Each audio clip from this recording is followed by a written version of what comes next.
So very quickly, to hand over to Sarah, registered dietitian from South Africa, PhD student at Leeds Beckett University and nutritionist at Yorkshire Carnegie, talk on how to optimize diet considering modern food and nutrition knowledge. Over to you. Thank you very much. Hi, everyone. I will hopefully have press next. That's very important. So I get to have more of an applied section. Nessun presented a lot more of the science around energy expenditure, and I get to maybe do more of the stuff where there's a lot of gaps or where it's just a lot more gray and a lot more vague, but it still can be quite fun. So in terms of nutrition in practice, we do the research, as Nessun has looked at. We then generally try to formulate it into some sort of concise picture of a guideline, and then we try to then individualize this and prescribe it to an athlete. But I'm sure that most of you know for your own athletic careers or any sort of exercise-based nutrition idea, how many of you actually then do what the nutritionist has asked you to do? And in adolescents, this is even more fun because they're just adolescents and they don't necessarily want to listen to what you've said, or they don't necessarily see the positive side of putting something into practice. So in general, the biggest challenge is taking all this knowledge we have and then translating into the actual behaviors that Nessun was talking about at the end, and actually making them effectively practice it over and over again, the same way that they pitch up to training with their kit. And so one of the things that I've obviously tried to look at in my own practice is moving past this idea of knowledge-based sort of education sessions around nutrition and moving on to this idea of literacy. So just a bit of background in health literacy. Health literacy has developed mostly in public health, as well as nutrition literacy. I just gave you guys the health literacy definition. But it is the ability to translate that knowledge into actual decisions and behaviors. So it's figuring out from the perspective of the adolescent rugby player, what are the missing pieces of the puzzle in terms of getting them to take the knowledge that they may already have and translate it into the behaviors that they need to apply to actually then improve their performance. So expanding on the idea of knowledge, knowledge is then only one segment of a nutrition literacy model. So this is the model from a Canadian group who've been looking at it more in adolescents and adults, but more in a public health setting.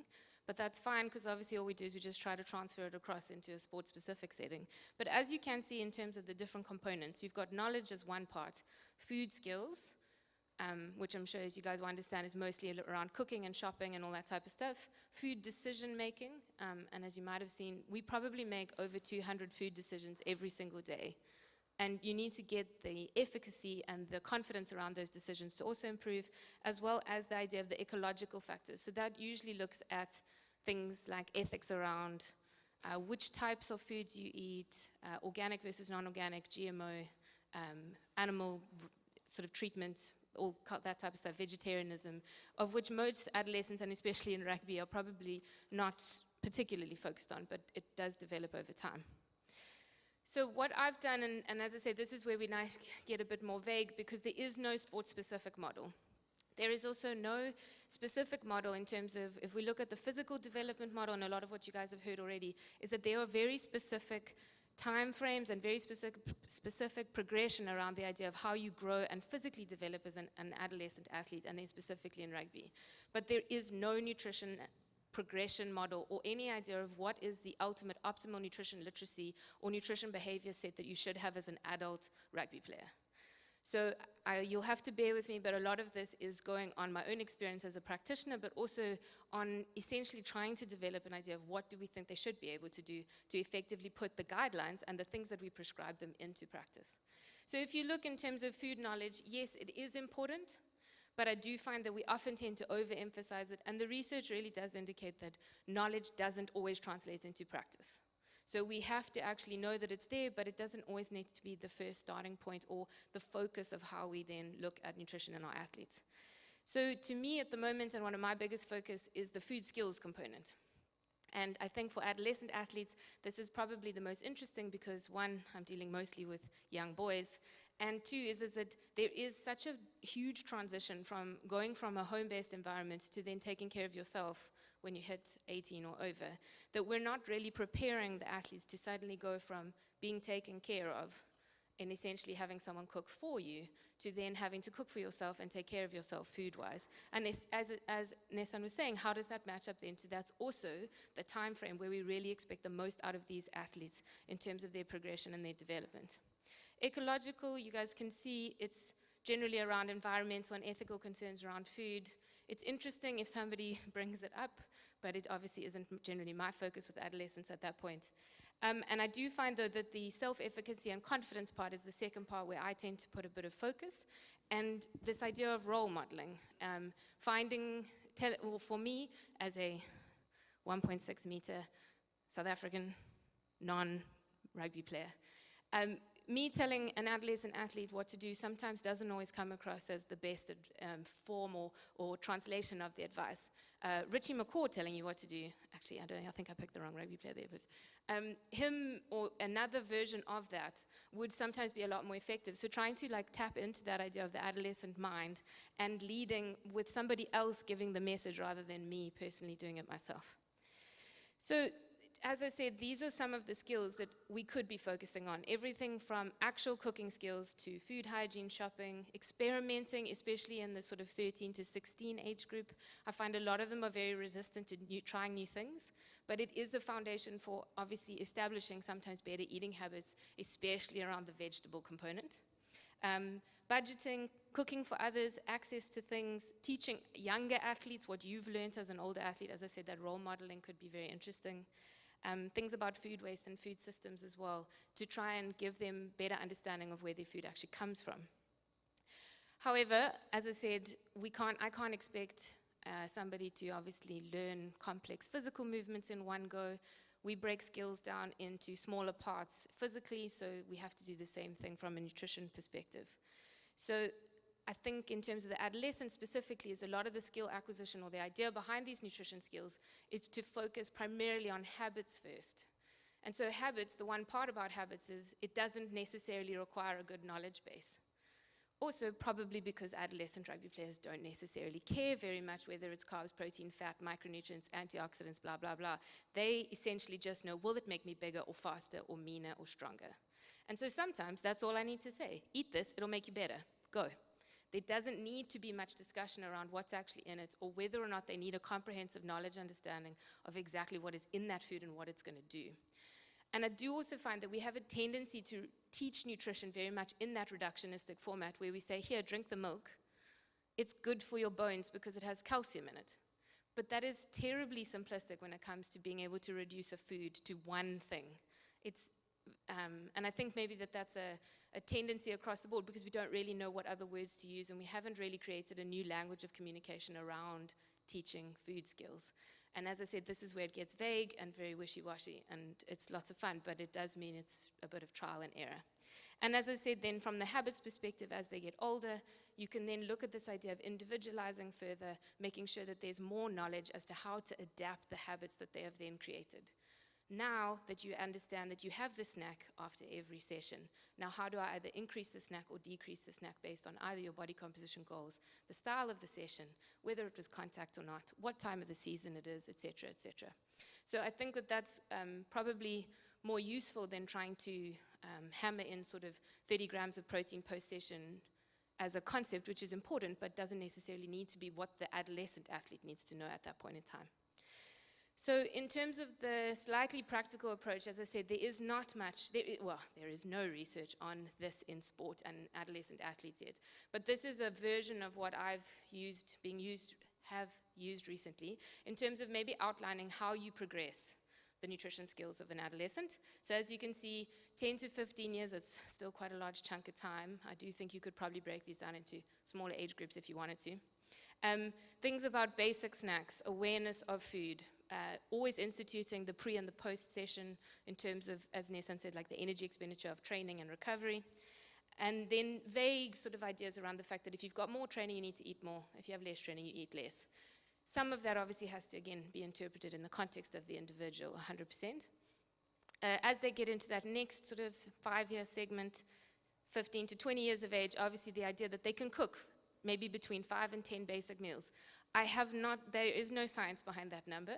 I probably would say that that's what it sounds like in terms of being a reasonable 18-year-old, that you should be able to cook between 5 and 10 meals. I could be wrong, but I think that's where the discussion probably needs to extend in terms of how to maybe benchmark what we can measure in these athletes.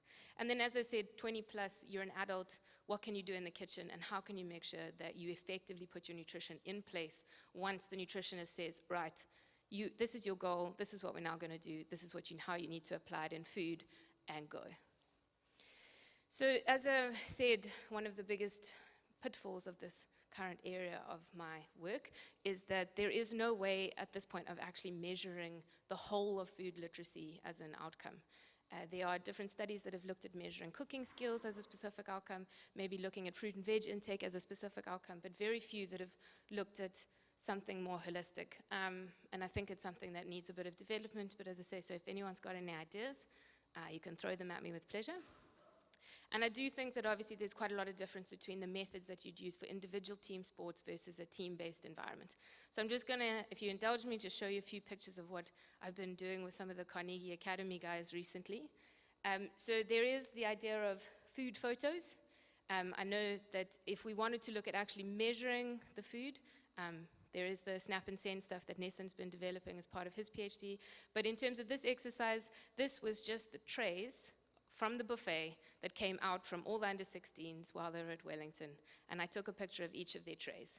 And what I was looking for was not to measure necessarily the actual, or being able to quantify the food itself, but more along the idea of how did you lay your tray out? What foods did you put on? What did you leave off? How do you separate your salad from your main food, or do you put it all on the same plate? It's not necessarily particularly scientific or interesting, but it does start to show the huge variance in the different sort of concepts around food that this group of athletes might have. And I've been looking at trying to develop a lot more of the ideas around things like visual recipes. Following a recipe is a skill. It needs to be taught. It needs to be coached in terms of how to actually use that. I was with Nessan when we when we got the Rhinos Academy guys to learn how to make burgers from scratch. And it was very obvious the fact that the first guy read the recipe, and after that they all just watched the first guy. They ended up with some very tomatoey burger patties because they just thought that the more tomato paste that you added, the better.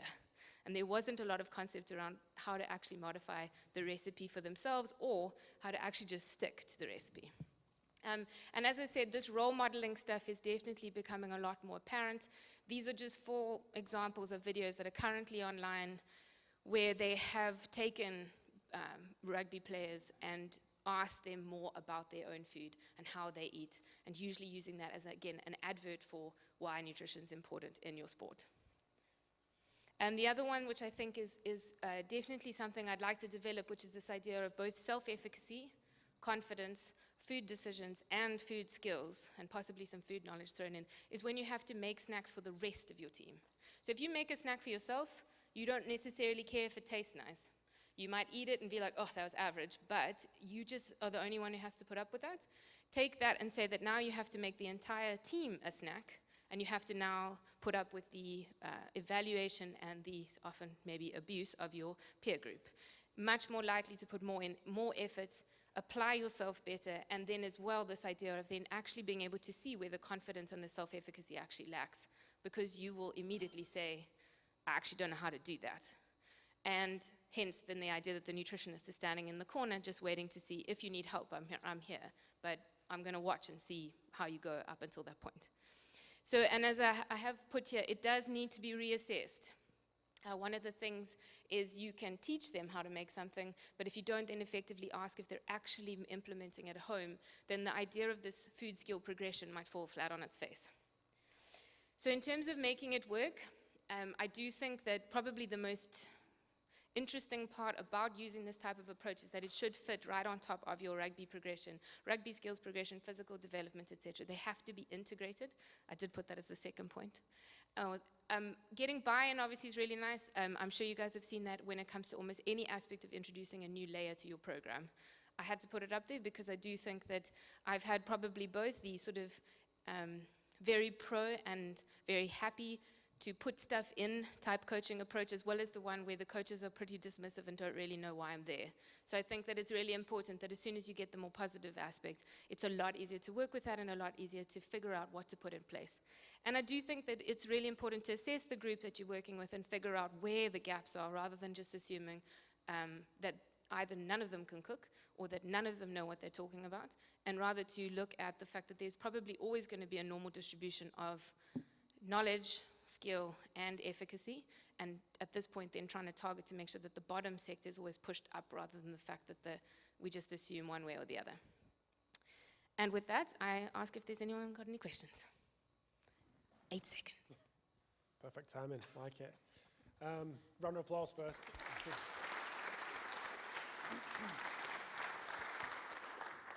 So just a couple of minutes for questions. Anyone got any questions on the floor?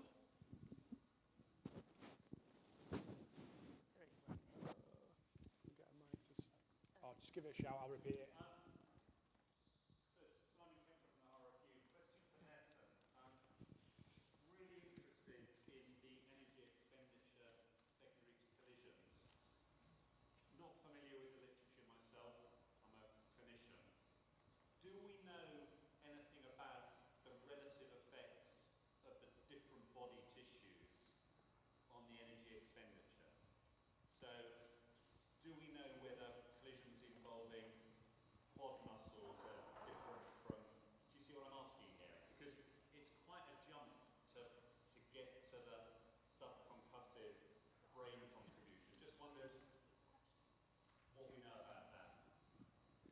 Yeah, we don't know anything, to be honest. To be brutally honest, even trying to find out energy expenditure from muscle damage was extremely difficult from anything resistance-based training, eccentric exercise, which obviously caused damage, or definitely nothing in relation to collisions. Happy to do more research on it and find out. Any other questions? Yes, thanks, mate. Cheers, Ben.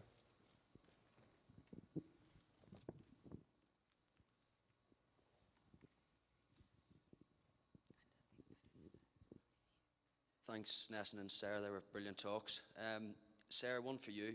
You mentioned individualising your nutritional literacy for different athletes and individuals. Do you think age would be appropriate as well? Across the age groups? Sort of individualizing as you go, or just? Yeah. So assessing knowledge, maybe as an example. Do you think it would be appropriate to do it across different age groups as well, or phases of ages? I think that as I said, I think that because we tend to, or what seems to happen is that they've clumped everyone from 13 to 20 altogether. So I definitely think that there's smaller, more nuanced gaps in there, and what we've assessed so far in terms of knowledge is it's generally, all the knowledge stuff seems relatively sort of unreliable in terms of it doesn't explain how they eat. So I think it's still worthwhile, that knowledge is still an important sector, but I think that if you think about a 15-year-old rugby player and you ask them, give me 5 carbohydrate foods, 5 protein foods, and 5 foods high in fat. Granted, they're sometimes a bit shaky on the high fat. But generally with foods, there's enough food-based knowledge in there to work with without then having to overemphasize it. So that's why my sort of idea on knowledge is a bit, hold the knowledge until they actually know what they're doing, or at least have the habits in place, and then use the knowledge to be able to modify and individualize, yeah. Cool. Any other burning questions? Just one behind you, Ben, I think. Oh, going that way. Yeah, one more. We've got time for one more.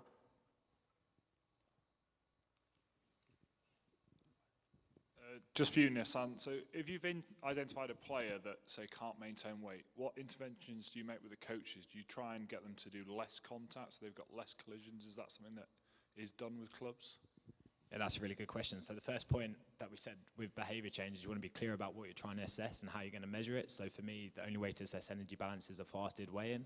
I would do that once a week as a minimum, and then you individualise off that. So there'll be some people in your squad that need to lose weight, for example, so they need to underfuel. And if they're not losing weight, then you know that something's wrong, and that's when you can intervene. That's where you might look at knowledge as a behavioural barrier. For me, I would do a behavioural analysis. So do they lack the capability to eat less or eat more? Do they lack the opportunity to eat less or eat more? In realistic terms, they don't. They just lack the motivation. they either can't be bothered to go and eat, or what we've shown from a homeostatic standpoint is they don't realise they're expending more, so they don't change their diet. They don't do a collision session and feel worse and feel they need to eat more. Although saying that, rugby players often after a game will go straight away and have a takeaway, and they often feel like they need that, and that might be their body telling them that they've caused so much damage, they need a huge energy intake to start the repairing process. So it's a really interesting one, but yeah, you need to weigh in your athletes, otherwise you don't have a clue where they're at. Perfect. I know there's a few questions, but we haven't got any, run out of time.